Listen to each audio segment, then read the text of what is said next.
child, I was always part of, comedy and musical theater. Okay, okay, yeah, because you could do like a real serious role, but you could be very funny. So my first introduction to you was I'm gonna get you sucker. I was a Yeah. little kid, but I had older brothers and my father. How It did was a they house let full of you men. how did they let you in the theater? Well, I didn't go to the theater to see it, but I remember them watching it on the VHS. You know what I'm Yes, saying, at the house. right. So if you could talk about that a little bit, how did you even connect with Okay, the that's Wayans and? it's a very funny story, or I Hmm. think it's kind of, and I think Keenan thinks it's a funny story. So we all met during Hollywood Shuffle.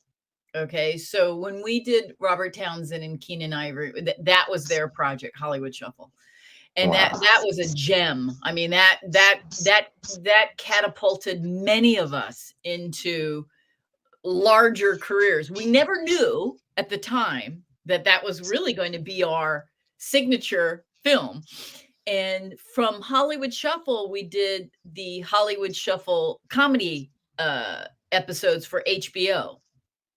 The So we did a series of comedic hours for HBO, the Hollywood Shuffle specials and stuff like that.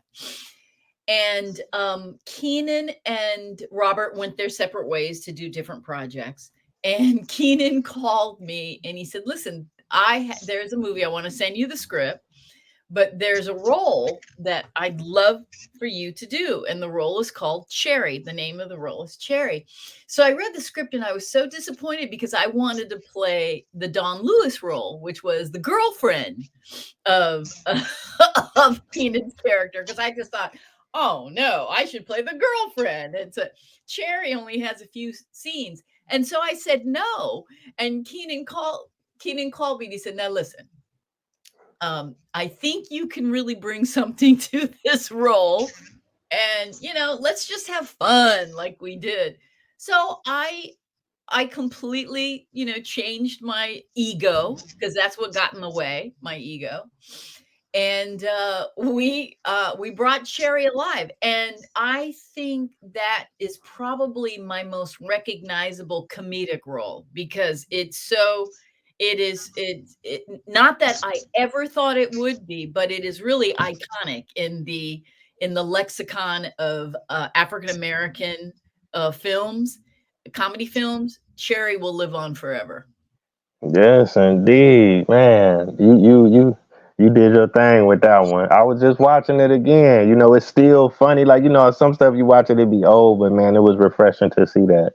It still has the whole movie still has legs, just like Yes. Hollywood Shuffle. Uh-huh. Hollywood Shuffle has wonderful legs. It's still very topical in different ways, right? So Robert and Keenan were way ahead of their time.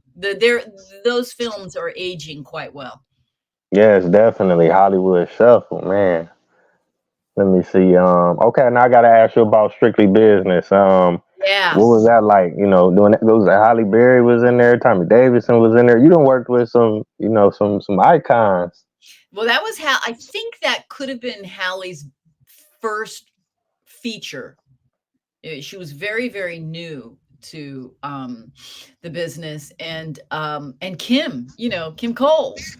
Uh, I had There was some controversy. We had one director, and then the director was fired, and then they brought it. So there was some background, machinations going on, but that was a blast. We shot that in New York. I was doing In the Heat of the Night at the same time, so I was taking a car or flying back and forth to New York. Wow. I think, yeah, it was all going on at the same time, and I had so much fun. That character really was. I do that type of character. That's kind of like my thing, the uppity black woman. But I enjoy it when it's done well, and when it's written well, and that was really written well. That was a lot of fun working with um, Philip and Tommy and Kim and Hallie, and it was a lot of fun, that role. Yeah, that definitely was a classic for sure. Now I can ask you about do you doing film, you doing TV? Do you have a preference? Do you prefer one over the other? What are the differences? Oh, I really love television.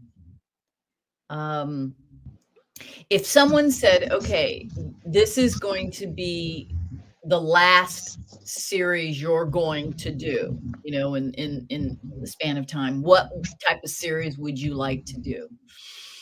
I think I'd like to do a multi-camera sitcom. I miss Wow. doing, you know, what's happening now was probably, series-wise, was probably the most fun I've ever had as on a series. First of all, it was funny.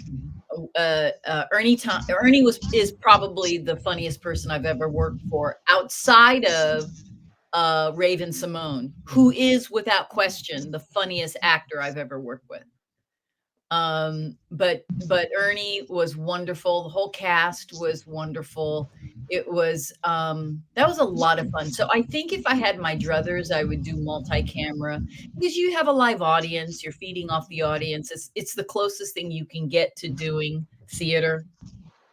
They don't do a lot of multi-cameras any longer because the quality of actors are not the younger actors are not trained in doing multi-camera because when you do, multi-camera, you have to be able to change on a dime, be very comfortable Wow. in front of an audience, be very comfortable changing lines right away, and it's really an art, and they're not training young actors to do that any longer. What younger actors are very good at now are single camera projects where there is no live audience, where you have the time to create a character and take your time, and there's the pressure of having a live audience is not there, and it's only single camera, so you don't have to get used to, I mean, Desi Arnaz created the multi-camera format and back in the 50s, and you really have to be hyper aware of where the cameras are, and it's really quite difficult. It's a ballet, and they don't train actors to do that any longer. It's a lost art. Wow, wow. You made some major points because I can remember like, or even watching reruns or like maybe like say like Good Times or Sanford and Son. You hear the people Sure. they clapping in the beginning or laughing at something That's happening, right, but right. Yeah. they don't do Yes, that no because more. back then, you would do 2 shows. You would do 2 shows, 2 takes of the same episode. So you would have a lunch shooting, and you'd have a different type of audience, and they'd bring the audience in, and you would do it in the late afternoon. And then during your dinner break, the writers would provide you a whole bunch of new jokes and a whole bunch of new action. And then you would do your dinner taping. And then it would be a brand new audience with a different vibe. And then in editing, they would put it together. And Wow. it really was fantastic. And the level of pressure was high. And it was I loved it. Loved that pressure.